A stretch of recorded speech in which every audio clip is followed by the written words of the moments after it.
Hi, I'm Pam, and I'm here to talk about video games. Today, I'm talking about what I think are the best games that released in 2025.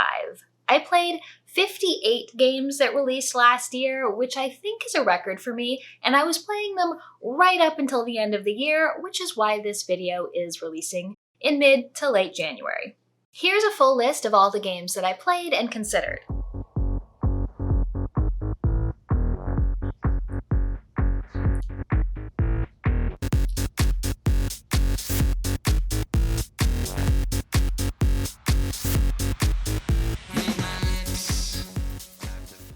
Before I get to the top 10, I just want to do a few honorable mentions.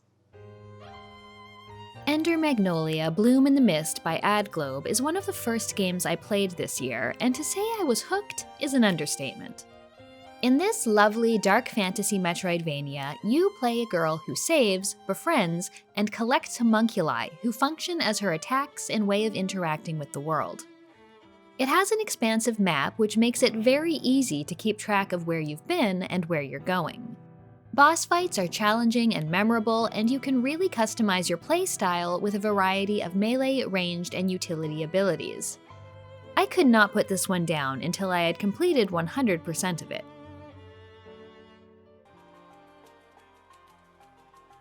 Keeper was developed by Double Fine and took me on a psychedelic ride through incredible sights and sounds.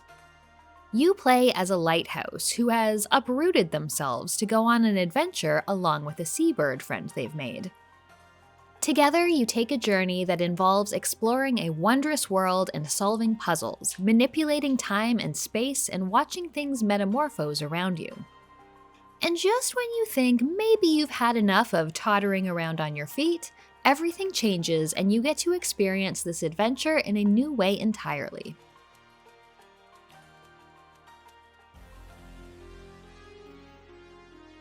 Look Outside was developed by Francis Colombe.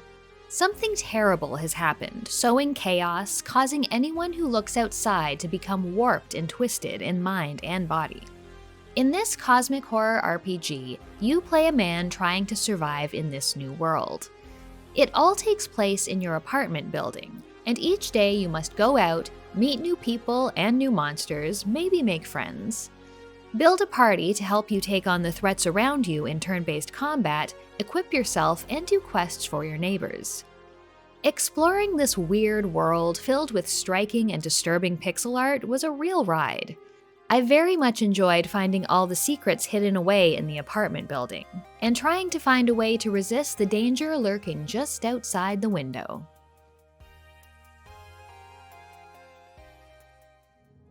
Strange Jigsaws was developed by Fleb and is a delightful little puzzle game about solving jigsaws that are, well, strange. This game really stretches the definition of what a jigsaw is, offering puzzles that continuously challenge you in different ways. There are themed puzzles, meta elements, and a funny story to tie things together. Everything about this game is very creative. Most puzzles required me to really consider what was being asked of me, and made me feel clever when I figured it out. This is a really great couple-hour experience, and I recommend it to any fan of puzzle games. And now, on to my top 10 games of 2025.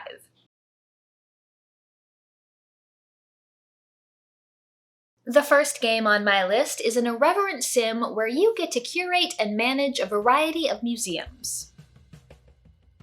2 Point Museum by 2 Point Studio lets you take on the role of museum curator, building and running a variety of different museums. While it starts off with a rather normal prehistoric museum that you can fill with fossils, soon you'll be filling museums with ghosts or artifacts from outer space. Aside from the designing and placing of exhibits and management of staff, you can also set up guided tours, sell things in the gift shop, create new displays, and do research on your artifacts to learn more about them. My favorite addition is the helicopter. With this, you can send your employees on expeditions to find new artifacts and exhibits to display. I really enjoyed this combo of managing what you have while continuously finding and developing new things. The game features set goals that you can pursue, consistently opening new museums and challenges, or a sandbox mode if you want to just play around. With a fun sense of humor and incredible amount of content for your museums, this is just the type of game I like to chill with while listening to an audiobook, and it kept me going back to it throughout the year.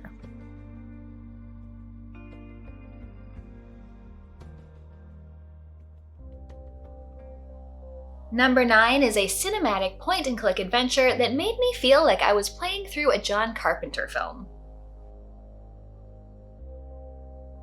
The Drifter, developed by Powerhoof, is a pixelated, pulpy thriller. You play Mick Carter, a drifter who witnesses a murder and then is murdered himself. But he comes back. He finds himself framed for the first killing and needs to clear his name, but also find out what the hell is going on. Along the way, you'll uncover Mick's tumultuous family history as well as vast conspiracies. An issue I've had with adventure games lately is that they're 90% talking and very little actual playing. And while this game is not short on wonderfully voice-acted dialogue, the pace is quick and I was in control a lot.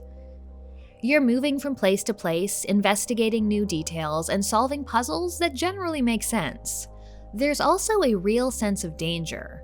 While Mick does now possess a useful, if confusing, ability to return to life, there are more action-heavy scenes where he can die.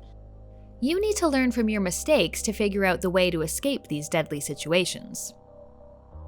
The Drifter combines a great story, top-tier voice acting, investigative puzzle solving, and a killer synth soundtrack to make it the best classic-style point-and-click of 2025.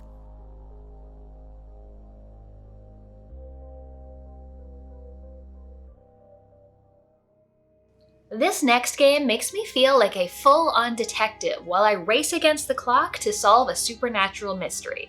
Actually, many supernatural mysteries. The Seance of Blake Manor was developed by Spooky Doorway. Set in Ireland in 1897, you arrive to investigate the disappearance of a woman before a seance is to take place. This mystery is only the beginning, as you soon find yourself investigating each one of the complex characters in attendance. I love the format of this game and its particular spin on detective work. You wander around the manor in first person, finding items to examine and people to question.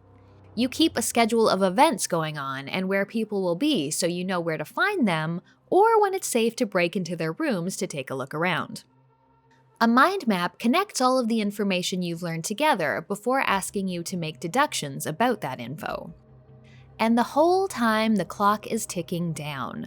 You need to get everything done before the seance starts. I love a time limit and making choices about how I spend my time. Each topic asked about in conversation, each item examined, makes the clock tick down by a minute. Can you solve every mystery before it's too late? Blake Manor has a spooky atmosphere, taught me about Irish folklore, and presented a series of compelling mysteries I couldn't wait to solve.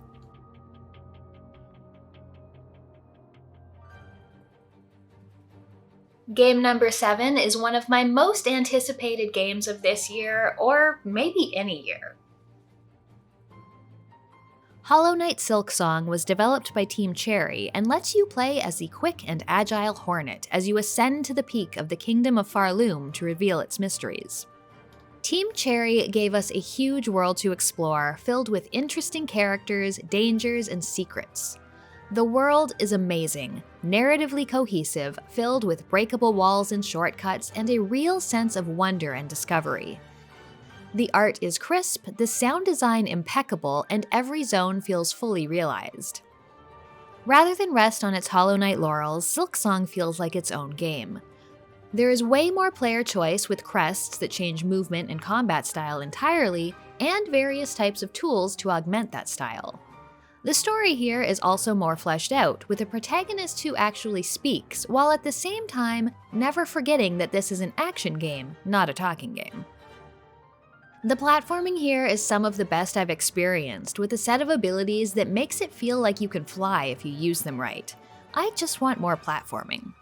Combat is complex and very challenging. sometimes too challenging, but overall, this game is a marvel of Metroidvania design.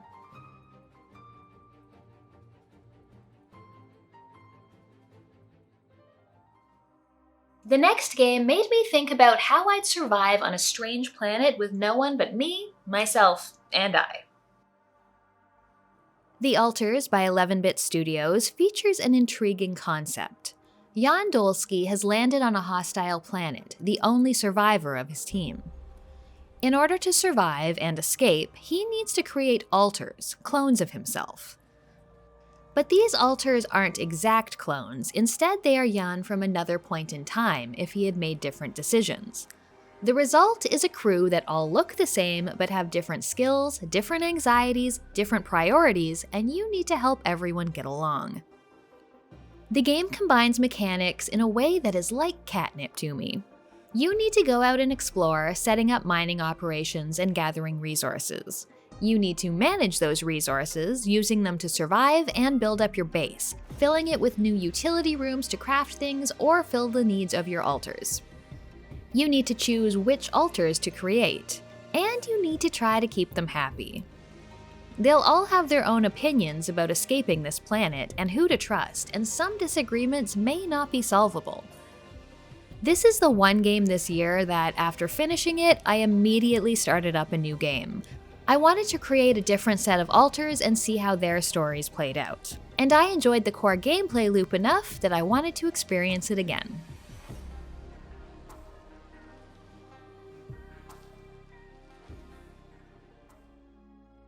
I've been finding more and more lately that some of my best gaming experiences are ones that I get to share with other people, and my number 5 game is an amazing co-op experience.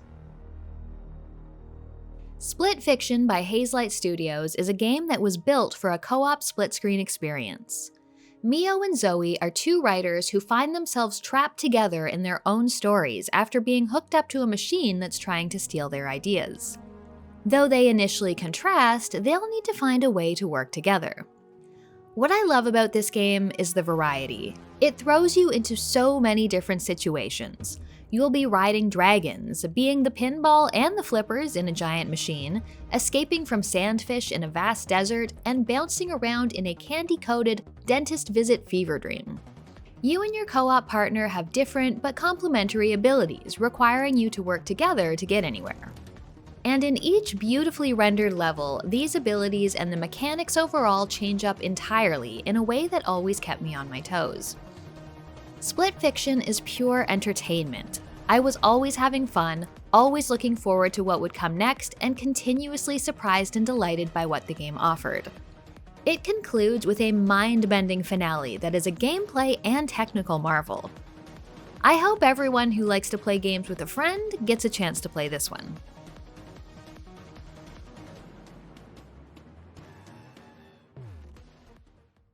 Trains have a certain romance to them, and when you add monsters to the mix, you get my number 4 game that I could not put down for months.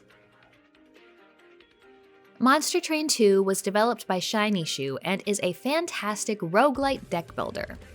Playing as clans of angels and demons, you must travel through heaven and hell to take on the Titans.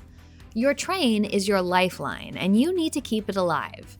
In each battle, you'll need to place your units on 3 different levels of the train, while enemies come in from the bottom and make their way to your engine up top. You need to defeat them all before they can do too much damage to it.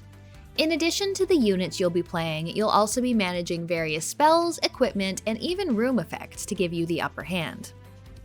Between battles, you choose which track to take, each of which has different upgrades or events for you to take advantage of.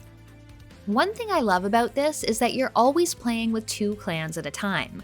You need to figure out how to build a deck that lets them work together. Since there are 10 clans, there are so many combinations to play with and master, and each of the clans is really different. I also love the dimensional challenges, handcrafted games that force you to win a run with a particular clan combination and extra buffs or barriers. I had so much fun with Monster Train 2. For months I was playing a run every night before bed, and it quickly became my favorite roguelite deck builder.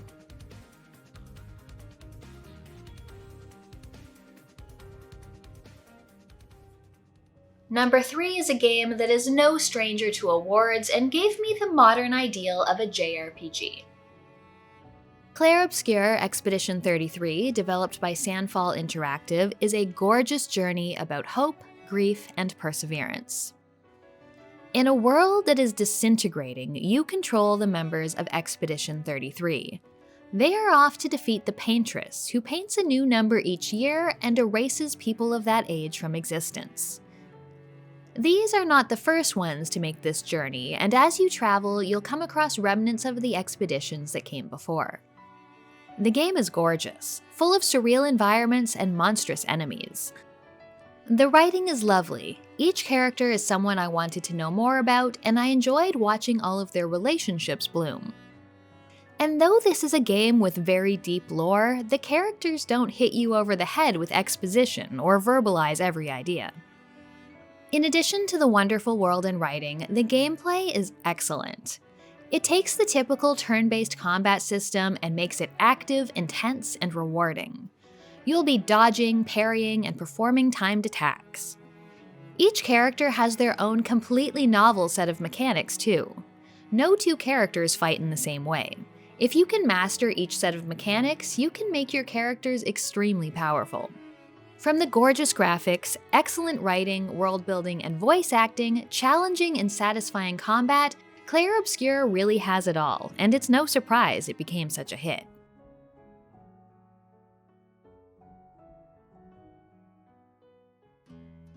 My number 2 game is one that snuck in right at the end of the year. It's a game I initially bypassed, but once I started it, I could not put it down until I explored every inch of it. Mandragora Whispers of the Witch Tree, developed by Primal Game Studio, is everything I want from a Souls game, but less cryptic and in 2D, which are improvements by my account. You play an inquisitor hunting down a witch, but it doesn't take too long before you start asking yourself, am I the baddie? You create a character from one of 6 classes that rely on different weapons, stats, magic, and abilities. As you play, you'll be leveling up, gaining talent points, discovering new combat skills, and finding and crafting tons of gear, enchants, potions, and more. I loved exploring in this game. There are shinies everywhere, just waiting for you to pick them up. Tons of treasure chests and keys to open up new places. It's all supported by a very useful map and fast travel system. The story and writing are also excellent. I'm usually a perpetual skipper of dialogue in action games, but I loved every chat I had with the characters in the game. I enjoyed talking to people out in the world, and I loved finding new vendors and setting them up at my base, being able to go to them for crafting as well as quests and story. Though the setting is dark, the world feels alive. Combat is challenging, especially some later boss fights, but also really enjoyable, and you can customize your playstyle to an incredible degree. There are also difficulty sliders. Mandragora was the surprise of the year for me. I played it all through the holidays, and it consistently rewarded me for exploring and fighting my way through its beautiful world.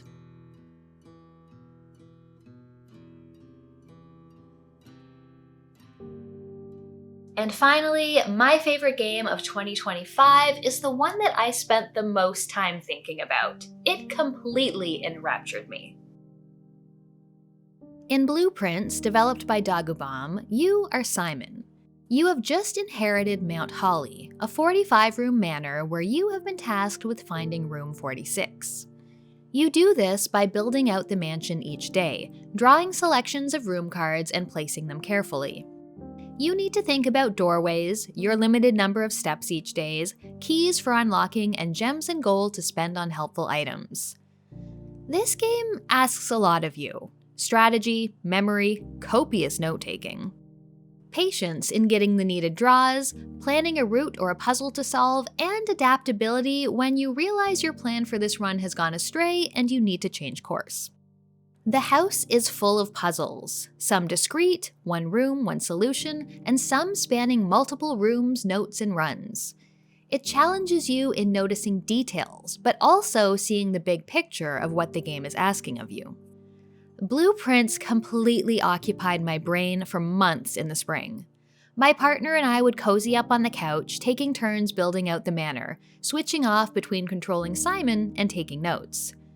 2 brains were definitely better than 1 in this game, allowing each of us to use our particular puzzling powers. I would go to sleep thinking about new things we learned, coming up with ideas to try in our next session. I woke up excited for when we could play again that day.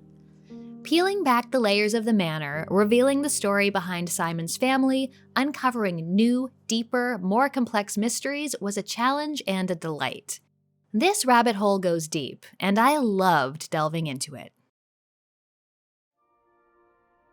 So those were my top 10 games of 2025. I played a lot of really good games last year. It was another great year for puzzle fans and also those who like exploring stories and interesting worlds. I played a number of great Metroidvanias and games that combined mechanics in new and interesting ways. I hope you enjoyed the video and found some games that you want to check out for yourself. Leave me a comment and let me know what some of your favorite games from 2025 were and what you're looking forward to playing this year. If you want to see more, I have more videos of the best and worst of 2025. I also have a Patreon, or you can become a channel member if you want to support my channel. Thanks for watching, and I'll see you next time.